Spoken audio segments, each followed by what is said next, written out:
Mana kamano nyako Ramogi Juanga en okinyi majaber ma chieng' tarik 5 dwe mar 5 higa mar 2022. Kamoro mora mintiere en geno mara ni piny oruni e yo makare. Machiegni chenro mar Ruu Piny, chenro bende chakre sani saa 12 mar okinyi nyaka saa 5 mar onyango. Nyinga Sharon Ong'ao. Oyaore nyako Ramogi Juanga kamoro mora ma intiere ageno ni piny oruni e yo makare. Kata bedo ni piny ka ru to ru gi mage. Ageno ni Ruoth Nyasaye oyaw ni piny maber. Machiegni e chenro marwa mar okinyi makawuono nyinga Joyce Odur. Nyako Ramogi Juanga nyalo bedo kichiew ka iling thi, nyalo bedo kichiew ka ijajni, nyalo bedo ka dendi winjo ka mori ahinya, nyalo bedo ni ichiew ka samoro nindo pod oingi, ichiew to pod ijoke da nendo. Warwaki e chenro ni mar Ruu Piny kochako sani saa 12 nyaka saa 5 mar onyango. Mondo mi ka ichiew ka ijajni to wajajni kodi ka achiel mana e wang' jowi mari mar Ramogi. Machiegni nyinga Cleophas Oluoch. Cleophas. Koro ngine ka uno nyiri malari. Ito ni jiuchio kati mango. Dejo muchio ka jajni, dejo muchio mana ka wuok ngwech ka Collins Okaka. Jo kono jajni ka uno wada winjo nango matimore kama ji ochie. Dejo muchio ka jajni se chomo Kariako, dejo muchomo Toi, dejo modhi Githurai. Gidhi manyo gigo magida chako godiochieng'. Into ichiew nade? Kani ndo inga maratae. Okichoke koso jesi choke jajni. Adon Cleophas wacho ni jomochiew ka jajni osechopo Kariako, osechopo kuonde mopogore opogore. Moko bedo osechopo ka. Ambe achiew ka jajni omi asechopo ka. Ichiew nade Taro? Achiew maber mak mana un. Amba achiew maber. Ambe an makare. Odiochieng' ma kawuono nitie chenro mawaiko ne jo Kenya. Oganda jo Kenya nikech Ramogi TV ok ne mana gi jogo mantie Luo Nyanza. Nairobi ka wago tach. Kokine Ramogi TV kai kata diaspora ko mana ne piny mar Amerika kacha cha Ramogi TV kimanyo TV maji winjo gi dhogi giwegi. Ramogi TV ni mana kocha. Mane kaka wa. Wanyalo joni wamako piny kose wakwako piny te. Ineno kuonde mopogore opogore. Joyce Cleophas emenya kwa par nyako Ramogi Juanga keni bende giseneno advert tipo moro ma bende biro gi TV mar mondo mi igo kura ne Ramogi TV e Kuza Awards. Korika othuolo to iluto no ombulu e Kuza Awards mar mondo mi wayud mich makamaindi. Koko manya kwa Ramogi Juanga mana kaka pile diche makawuono bende wabago ni chenro kaka pile chenro bende chakre sani nyaka saa 5 mar onyango.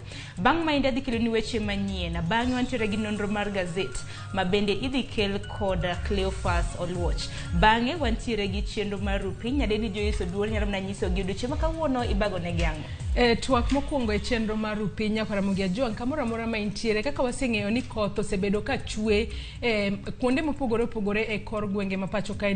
Koth makamano kuonde moko kelo ula ma bende kelo chandruok ne jo mopogore opogore. Mane momiyo e twak mokwongo e chenro mar Ruu Piny okinyi makawuono wado bedo kod jalony mabiro konyowa e neno ni kata bedo ni oula omuomo kama intiere yore magi minyalo tiyo godo mar neno ni iritori e yo makare kendo kiyudo midhiero mora mora. Bang' twak makamano wabiro bedo kaluwore ni kawuono en chieng' tich ang'wen wabiro bedo kod kidienjno mar poko pogore ma bende ibiro kelni kanyo kod nyadendi Sharon Ong'ao. Kama bang'e to Sharon Ong'ao ine makendo kawuono ikelo nwa mbako romo. Kawuono nyako Ramogi Juanga chakre saa 3 mar okinyi nyaka saa 5 mar okinyi. Odiochieng' makawuono bende mana kaka pile wantiere gi mbaka oromo. Par ni chenro mar mbaka oromo bende watudore gi reporters magwa ma bende go tache kor gwenge mopogore opogore odiochieng' makawuono. Odiochieng' makawuono e chenro mar mbaka oromo. Wang'eni nyithindo kata jopuonjre ma bende riwore gi skunde mag secondary form 1 kata class 9 gidhi nyime chenro ma bende nochakre odiochieng' manyoro. Odiochieng' makawuono wadhi mana twak wadhi go mbaka kaluwore gi dak mag jopuonjre e skunde mag secondary. Nyako Ramogi Juanga kaduki mana kinde machon kaniriwori gi skunde mag secondary e form 1 en ang'o ma bende inyalo paro. Odiochieng' makawuono wadhi mana goyo mbaka omiyo lines magwa ni 0236000 mbui mar Facebook wantiere live yudo Ramogi TV Kenya, Twitter @Ramogi TV KE. Abe kaka pili nyalo tudri kode mbui maga duto teko riwo Facebook, Twitter gi Instagram iyuda @Sharon Ong'ao. Gima form 1 chalnade. Form 1 kaparo Cleophas ingeni chakre class 1 nyaka class 8. Na antiere school miluongo ni day school. Area kati. Ngene area primary and school malich Kisumu kacha. Ndalogo nwanyalo wacho no lich. Tinde to kwa winj humbe ahinya. Tinde to kwa winj lakini ndalo wa ingene ndalo wa. Anwarie kora kani nyithindo matinde riwore gi area ke nang'o motimore kata kamano pod gitimo maber. School kana riwore go day school fund sekondar ne en wach malich. Ng'eni wadhi kacha chal mana ka nyathi kich. Okwongo mondi odiochienga mokwongo. Na ywak nyaka ma pi wang'o chwer ka janyuol owe e skul. Akeno maru nobedo nada. Ng'eni Joyce niriwori gi Kisumu Girls kacha. Ane kindego mana chopo Kisumu Girls. Noyudo ka Kisumu Girls pod nitiere kod day section. Koro nachako gi day kacha koro miyo anyalo wacho ni pod nodhi koda maber nikech pod nadhi kacha tadok ot. Koro ok nawinjo pek ahinya. To into Cleophas. Kisumu Day kacha nokwan marach ahinya. Nadonjo kanyo ka ne wan gi gik mathoth. Opich Gor Mahia itugo stadium ma Kisumu to wan oko kanyo. Donjo na first form 1. Gidonjo kanyo to jo Gor Mahia emo biro park e skul kacha ne mor marach. To bende chiegni gi supermarket maduong' man Kisumu kacha. Mano ma kodonjo kanyo to timo shopping kwa dio. Nikech ne wan e school from 1 nyaka form 4. Koro mo ga jwang ma igolo mathoth medru kod Ramogi TV yuda bende at Cleophas Weche kuonde tudruok duto ka bende ang'awo muni kanyo chal mar fwambo koromo kanyo saa 3 mar okinyi. Nyaka Ramogi Ajwang an bende nyalo tudri koda e Facebook page mara ma en Joyce Oduor, Twitter handle @JoyceOduor_. Machiegni nikech ma en Ruu Piny. Wayud thuond weche mokwongo.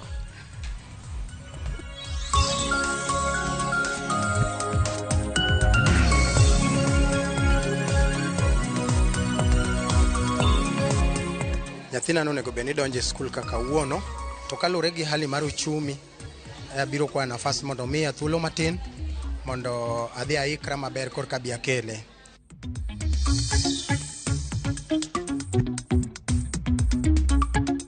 Negi make gigoyo opingo to gari chako wuotho dhi. Then nitie ng'ama nomako simu ka ne gigocho to gikwayo $1,000,000.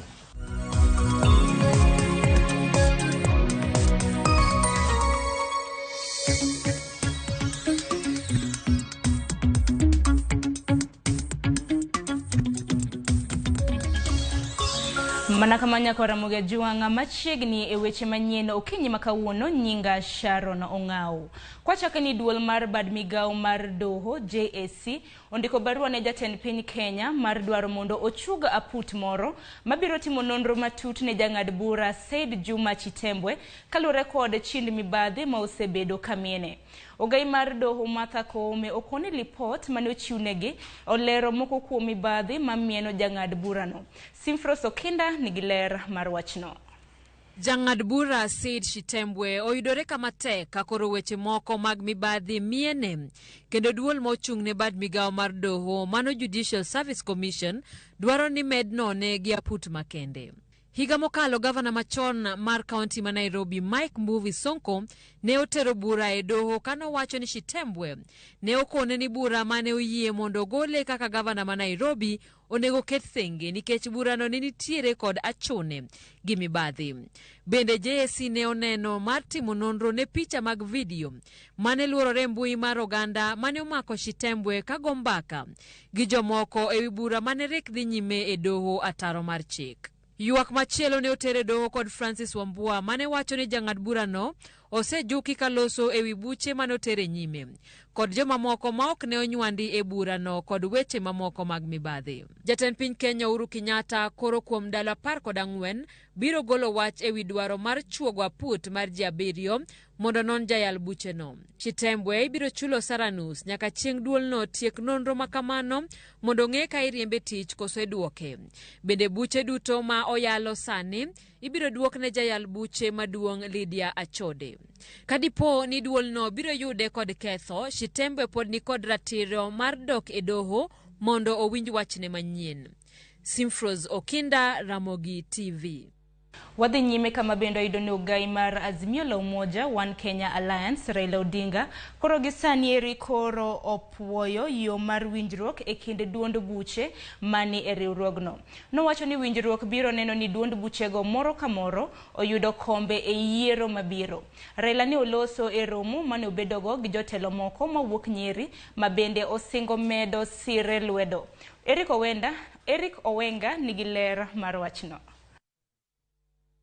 Odinga podi medo usore ni jodak mawuok e masawa mar Kenya kaka wuono norado gi oganda mawuok e kaunti ma Nyeri. Kae Odinga nofulo ber mar duond buche biro keto winjruok mar neno ni gisiro jachung' achiel mani buo Azimio. Areas where, for example, you have maybe in Kenya, you have Wiper candidate, you have ODM candidates, like we had here Kiambu team there yesterday. We've agreed that they will go for a campaign the first 1 month. After that, we'll do a poll and see which of the candidates is stronger than the others. Then we see the one who is weaker, we advise to step down so that we don't share the votes and then lose to our opponent.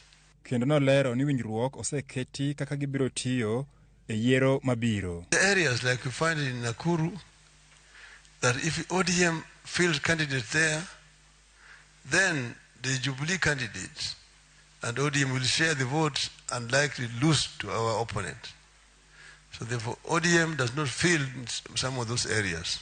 We support the Jubilee candidates in those areas. Mutahi Kagwe ma en jatend migawo mar thieth gi nyawadgi mochung'ne weche tudruok e piny owacho mar Jubilee, Jo Musheru, nokono oganda jo Nyeri ni yo mar Azimio ema nyaka gilu ni mano kende ema biro loko ngimagi. Because you said at Uhuru Park, Kibaki Tosha, we, at least we from Nyeri, we will also now say, Raila Tosha. We are on the right track. We are on the right path. We are following our leader. He's very clear on where we are going and what our future looks like. So I have no hesitation in supporting His Excellency Raila Odinga. We have to support this Mzee because, first of all, as Nyeri, as a community, let me tell you bluntly, this is our best option. Odinga mosebedo kogo tach ngima Mount Kenya nokonjo dago mondo tem bedo mabor gi siasa mag akwede mag dho udi. Kibaki alikuja Kisumu kwa rally kule kwa kiwanja, yani mimi ilifurika, nikasema huyu Kibaki ndiyo kijana ya Ramogi ya siasa na nataka mpige kura.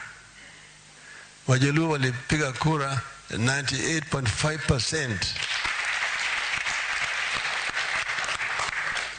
Hiyo inaonyesha nyinyi kwamba hii siasa ya ukabila is just skin deep. It's just skin deep. Ilikwisha wakati hii ndio 2002 huko. Na Wajaluo walipigia Kibaki kama wote kura. The end has come. If we cannot finish it well, it's for us to blame ourselves, to our children and our children's children. As for me and my house, I want to end it well. Migosi Odinga koro apiny komanyo kendo setombulu mag gwenge ma Mount Kenya ka wach maduong' en ni jodagi eki obed mabor kod siasa mag akwede mag dho udi. Odiochieng' makiny Odinga ochano romo kod oganda ma ok Nakuru gi Nyandarua mar twak kodgi. Eric Owenga, Ramogi TV, Kiambu County. Erokamano ahinya Eric Owenga. Kwadhi nyime ni jalup jatend piny William Ruto kod Lange okwedo wach mane owach kod jatend piny Kenya Uhuru Kenyatta e kinde nyasi mar hingo odiochieng' jotich e piny mangima ni Ruto osebedo kabuono tije. Kagiloso e kaunti ma Kisii, jodito mag Kenya Kwanza oduoko ne Ruto kagilero ni jatend piny Kenya emane okete tenge. Chris Owino nigi ler mar wachno. E gino manenore kaka duokruok e kind jalup jatend piny William Ruto kod jatende Uhuru Kenyatta, Ruto koro wacho ni jatend piny ne okete tenge e chenro mage kendo ema dibed ni ohinyo tend Jubilee. Wamempotezea wakati, mambo yamekwama, mambo yameharibika. Sasa wanajaribu kunilaumu mimi. Hawakuelewa, wakatuletea mambo ya BBI, wakazunguka na hiyo mambo yote sasa imekuwa kazi bure. Ruto ochung' kar tiende ni piny owacho mar Jubilee ne ochwalo chenro mathoth mag dongruok e thuolo mare mokwongo e kinde mane gitiyo kanyakla. Mimi wakati nilikuwa nasaidia rais, hakuna kitu ilikwama. Tulijenga reli, barabara tukazijenga, sitima tukaunganisha, TTI tukajenga. Ile mahali mambo yote imekwama ni second term, mahali Big Four ilikwama kwa sababu wale walipatiwa hiyo majukumu walishindwa. Wach makamano bende ne oser lwedo kod jotelo mamoko mag Kenya Kwanza mane onyiso jatend piny Uhuru Kenyatta mondo weluo oseyo ne jalupne ewi midhiero mokwako piny owacho. Umekuwa na miaka 10 ukiwa pale, alafu umebakisha just about 100 days, unaanza kulalamika kwamba haujatekeleza wajibu wako kwa sababu deputy president wako hakuwa akikusaidia. I want to advise you, our president. We elected you to make sure there are no fuel queues in Kenya. We elected you to make sure we have affordable food. We elected you to make sure we have a workable education system. We elected you to make sure we have Kenya where everybody and everyone is peaceful with adequate security. Above all, we elected you to show dignity and respect to anybody and everybody within your jurisdiction. Ile maneno ya watu ya kusema kwamba His Excellency aliabscond duty. The constitution is very clear. He can only support, he complements the work of His Excellency the President, and he does what is given. Unalaumu mtu ambaye hujapea kazi hata siku moja. Ukaenda ukapeana kazi kwa waziri fulani mmoja. Ukaacha deputy president ambaye alikutafutia kura. Hata Yesu bwana atakulaani bwana. Jatend piny Uhuru Kenyatta ne oseo William Ruto kinde nyasi mar jotiche juma mokalo kuom weyo tijege kendo dhi nyime kod goyo siasa kar konye e chwalo chenro piny owacho. E romo ma kawuono, Ruto osingo mar kelo lokruok e sekta mar pur kaka yo mar neno ni jopur oketo omenda e ofukegi kaachiel gi konyo johala matindo kuom miyogi hola kaachiel gi gero chichni manyasani. Walituambia ya kwamba hawataki chai uzwe kwa soko pale kwa auction. Wanataka tufanye value addition, turudishe keteba, turudishe wale ambao wanaongeza dhamana na tuwe na chai ya Kenya inayouzwa kama chai ya Kisii ama chai ya Kenya, ili kila mkulima apate haki yake kwa mazao ambayo anapata. Jalup jatend piny otene romo ma kawuono kod josiasa mawuok e kaunti ma Kisii. Bang' romo ma kawuono, Ruto kod kweth mare mar Kenya Kwanza obago romo mag siasa e gwenge mag Rigoma e kaunti ma Nyamira. E limbe mare e kaunti ma Nyamira, jalup jatend piny William Ruto ogoyo kore ni midhiero duto mag piny owacho mar Jubilee ne ochakore odiochieng' mane okete tenge e chano chenro mag piny owacho. Chris Owino, Ramogi TV, Rigoma, Nyamira County. Erokamano ahinya Chris Owino. Nyakwara Mugajuanga mano na kweth mar Kenya Kwanza ma bende nogo tach odiochieng' manyoro e kaunti ma Kisii. Kodhi nyime gi weche mag siasa, en ni riwruok mar Azimio la Umoja One Kenya Alliance owuok makech gi jalup jatend piny Kenya William Ruto kendo dwaro ni ogwe tao kuom kiro weche ne jatend piny Uhuru Kenyatta. E ote ma ochiw gi jagoro mar kuku mar tend Azimio la Umoja One Kenya Alliance Rafael Tuju oseyo weche manyocha ogol gi jalup jatend piny Kenya William Ruto e kar tudruok mar mbui mar Twitter kanyocha oduoko jatend piny Kenya Uhuru Kenyatta. Ote makamano bende ema koro ochwal gi jagoro mar Jubilee Jeremiah Kioni ma owacho ni Ruto ema osechung' tenge gi chenro mag piny owacho. Jubilee dwaro ni jatelo no ogwe tao nikech oserem chiwo luor ne jatende. Duond bura mar ODM bende ondiko ka sundo Ruto mondo ogwe tao kendo riwore gi kweth mar kwedo piny owacho. Ote mar ODM ochwal gi jagoro mar duond bura no Edwin Sifuna.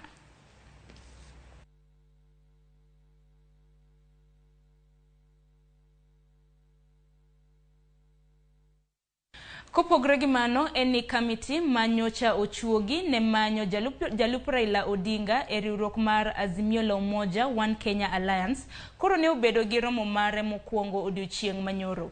Kaka Walter Nyambaga lero, jakom kamiti no Noah Wekesa kod jagoro mare Elizabeth Meyo olero ni gibiro mana deo jokanyo mani e riwruogno kende.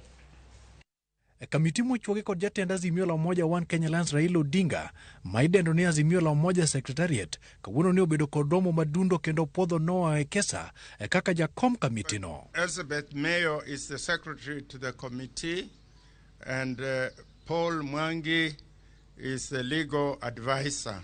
Members unanimously elected me, Noah Wekesa, as the chairperson of the committee. Kamiti mar Azimio la Umoja One Kenya Alliance moting'o ji abiriyo bende ochiwo thuolo ne jok magombo bedo kaka jalup Odinga e laro komten piny Kenya mondo ochwal kwayo margi kapok ochopo tarik 6 dweni.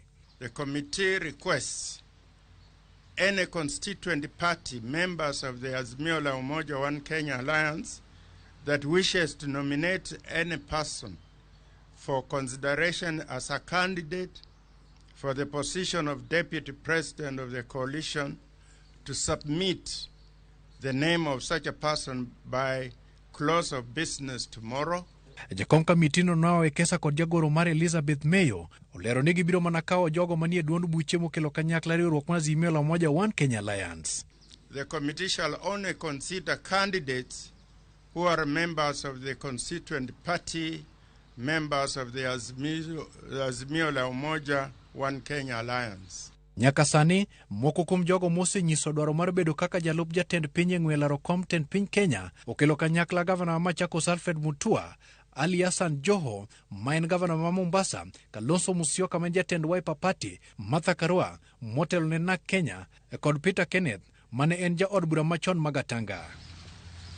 E kinde modong' thuolo machuok to nyinge jok magombo bedo jalup jatend Azimio la Umoja One Kenya Alliance Raila Odinga ichwalo ne kamiti mondo go kogno wich bar kod gwonyo wich en ni ng'ano ma hape biro leng'ore. Walter Nyambaga, Ramogi TV, Nairobi. Kwa dhi nyime eni duol matayo yiero e pachoka IEBC ochako chenro mar yango nying ji duto mane ondikore kaka jogo ombulu motelo ne yiero mar dwe mar aboro. Kalore gi jakom mar IEBC Wafula Chebukati kokalo e andika moyiedhi mar piny owacho ma bende nogo chapa chieng' tarik 28 mar dwe mar ang'wen, chenro no madhi timore kuom ndalo 30 nyaka tarik 2 dwe mar auchiel en mar keto ikruok manimba ne yiero maduong'. George Bati nigi ler mar wachno. Ndalo 96 kende modong' to ganda jo Kenya dhi debe. Duol mar IEBC ochako chenro mabiro neno ni yiero timore yo makare kendo mana jogo ombulu mapuodhi ema ogoyo ombulu e chenro ma idendo ni voter verification. Kaluwore kod oboke mar andika moyiedhi ma oketi gaset mar piny owacho, jakom mar IEBC Wafula Chebukati oyango ni chenro no mar ndalo 30 en mar chiwo thuolo ne oganda mondo yang nonro kokalo e masinde mag IEBC. Chenro no machakore kawuono tarik 4 dwe mar abich biro dhi nyime nyaka tarik 2 dwe mar auchiel kendo miyo oganda thuolo mar yango ka bende nitie both manyalo bet ni ne otimore kinde ndikruok mar jogo ombulu koting'o kaka ondik nying jogo ombulu kod kama ne ng'ato ndikore ni odhi goyo ombulu. IEBC bende chiwo thuolo mar ndalo 30 ne ng'at ma oyudo ka nonro ne ok ondik makare mondo ter ywak mare apisi mag IEBC manitie machiegni mondo ne kaka inyalo konygi.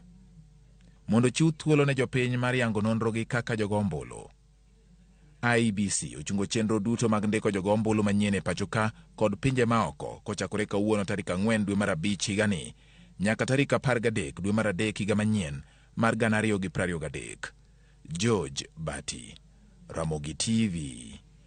Kwa dhi nyime gi weche motenre kod somo, eni jatend migawo mar somo George Magoha omedo jiwo skunde ni ochiw thuolo ne jopuonjre duto odonjo e klas 9 ma bende ok riemb gi ngang'. Magoha oloso ka en odiochieng' ma jopuonjre manyocha otimo penj margi mar klas 8 midendo kaka KCPE ne ochako chopo e skunde kata doko ni ywak mathoth pod nitie. Jopuonjre ne nigi mor mokalo e riwore kod skunde sekondar mopogore opogore e pacho kae e wang'o nyango laini marabora mar jopuonjre. Somo okelo jopuonjre go kanyakla. Moko mor kuom riwore kod skunde madongo mane ok gipar ne ginyalo chopo e. I got 384 marks. So the day I saw that letter, invitation letter to this school, I was so excited. I think we'll have a bright future together when we continue to grow. Moko kuom jonyuol koriwore jiwo jonyuol wetegi ma osebedo ka ywak ni nyithindgi oluonge skunde mane ok giyiero. Na ningependa kusi wazazi mtoto aende pale ameitwa, kwa sababu si wote ambao wamefika hapa wamesomea Nairobi na wakaitwa shule ya Kenya High. To e kaunti ma Mombasa, yangore ni moko kuom jonyuol ne orem ma ok otero nyithindgi e skul kariwore gi rach mar uchumi ma gikoni odwaridore thuolo ni. Biro kwa nafasi mondo miya thuolo matin mondo adhi aikra maber korka bi akele. Hali mar maisha obedo katek. Weche mag Covid nomiyo wadok chien e yore mag uchumi. Kaunti ma Bungoma, skund sekondar ma Chiesa Misi janyuol moro oywak bang' chopo e skul mane oluongie nyathine to e bok mare nyathine ne onge buk mar jopuonjre madonjo e skundno. Nimejaribu kuuliza, wametuambia utaongea na village admin ambapo nimefuatilia kwa vile Chatmin ameniambia hiyo shughuli inaendelea, wanaishughulikia mpaka saa hii sijapata ripoti yoyote. Gisetemo matek mar neno ni jopuonjre go odonjo e skunde sekondar kendo thuolo odong' ne jopuonjre mar moro jopuonj kod jonyuol. Opportunity wamepewa na mtoto mwenye amepewa opportunity ya kusoma make sure amesoma na amehitimu. Chik mar neno ni jopuonjre duto oriwore kod skunde sekondar sani koro inageta ni tiend skunde mopogore opogore. Ute mag somo kod mag nindo nyaka koro medi. What we don't have is the dormitory. But we are going to create some alternative room where the girls can stay until that building you have seen outside under construction gets complete. We are now 7 streams from 6. For dormitories, we had to do some little expansion to accommodate the number, the classroom, the same. Jatend migao mar somo mane oriko rango chenro mag rwako jopuonjre e skunde secondary county ma Nyeri omedo jiwo jopuonje mondo rang jopuonjre ma ok nyal gi wang' mamuol. If you have a completely indigent child from a very poor background who is definitely going to have a scholarship, that child should be admitted. If you have uniform in the school, you should give the uniform at school so that when the money comes, it is deducted. I would want to ask the honorable members of parliament, so I'm pleading with them to look below them and identify other poorer children who have been admitted to good schools by affirmative action, that these children do not drop out of school just because the fees to those schools they have been admitted is slightly higher than normal. Jopuonjre duto migeto ni dhiriwore kod klas 9 higani oheo $1.2 million. Judith Omondi, Ramogi TV. Kodhi nyime eni odiochieng' manyoro, chenro mar rwako jopuonjre manotimo penj mar KCPE ne dhi nyime e skunde sekondar mopogore opogore. E gwenge makaluo bende skunde ne omedo rwako jopuonjre. Millicent Adhiambo nigi lerno. En dwe achiel kende nyaka ne migao mar somo golayanga duoko mag piny ma klas 8 kendo chenro mar rwako jopuonjre go e klas 9 ochakore ayanga kawuono. Limbe wa skund sekondar mar Nyiri ma Kisumu Girls, jonyuol leronwa pek magirado godo e weche mag wuoth kod yudo uniforms. Almokadho ni nyalo yudo ka school fees, uniform giketo $8,000 kata 9 tiyudo gik moko te. Kawuono no laro 34,036 maka ionge godo to kaka nyathi nyalo donje school ne onge. Lakini ninge challenge the Ministry of Education iangalie maneno ya uniforms. That's a challenge to many parents, and nimeona shule mingi pia ni complaints, the same complaints. Many parents are complaining the same. Fare ni malo, kunde ma wanyiewe gik moko bendo dhi malo, chiegni twice price monego nyiewo. Komachielo e skin sekondar mar Yawuoyi gi Nyiri ma Saverian, jonyuol makono ywago wach duoko gi pacho nikech koso bedo gi moko kuom gik madwarore kuomgi mondo girwak nyithindo e skul. Tire gik moko ma jonyuol ok ng'eyo ni onego bed ni gibiro godo, and ka gichopo kar kae tigolo gi gidok. To koro the challenges mantiere ni samoro doka janyuol na Wasiaya, samoro janyuol wa Migori, samoro janyuol wa kata mana Nairobi. Kochopo kar kae to nitiere gik ma ichaki igome kendo ge nyathi ochako dok godo kendo. Koro ng'eni to gima igole ne samoro no kondik kata mana e calling letter. Jalup jatend skul ma Kisumu Girls Jemima Abok leronwa ni chenro ni dhi maber kendo gitimo mar neno ni girwako nyithindo duto mane omi thuolo e skunno, wach mane osir kod nyawadgi motelo ne skund sekondar ma Saverian Matthews Otieno. Nyithindo osedonjo e skul maber kendo kochakre okinyi nyaka sani saa 7 waserwako nyithindo moromo 200. Pod moko pod nitiere yo mabiro, waneno ka gisedonjo maber kendo wach school fees ok waneno kosebedo negi msigo. Jonyuol mang'eny osechudo, gik mane dwaro bende gibiro godo. Kachopo sani ma en kar saa 9 odiechieng', waserwako nyithindo maromo 51 nyithindo manyiri, 35 nyithindo mayowuoyi. Jemima omedo ni gisetimo ikruok makare kotenre kod lokruok mabiro bedo yor somo mapacho kaendi mong'ere kaka CBC chop higa 2023. Antiere gi klas ma sirikal osegero mar CBC ma nyithindo madonjo e higa mar 2023 kendo kaluwore gi wach kuonde ma nyithindo ninde, nitiere dormitory monego chaki mondo ka nyithindo biro January higa manyien to dormitory no oseikre. Jatelo mochung'ne kar nindo e skundno mar nyiri ma Kisumu Girls, Rose Odhiambo, olero ni nochuno mondo gilo klese 5 kar nindo nikech kwan mamalo mar jopuonjre mane giyudo. Wadwa ni mondo 100% transition mar government ni mondo wa achieve fully. Koro ne chuno ni nyaka walok classes moko mondo mi nyithindo duto momiwa oyud kama nyalo ninde mondo gisom maber. Jonyuol go ne ojiwo nyithindo mondo mak somgi matek mondo gilos ngimagi makiny. Kuom nyithindo mwakelo skul ne watemo ywayo itgi ni ka ginyalo yie to mondo mi gisomi motegno ka gineno ni jonyuol osebedo kod changamoto mang'eny mag fee gi gik makamago. Ne nyithindo gin bende giti matek ka ng'eni jonyuol chandre nikech gin. Kata obedo ni pek neno e luwo chik mar rwako jopuonjre manotimo KCPE e skunde sekondar kod jonyuol temo kar nyalogi mar neno ni jopuonjre go odonjo e klas 9 kendo chwalo sombgi nyime.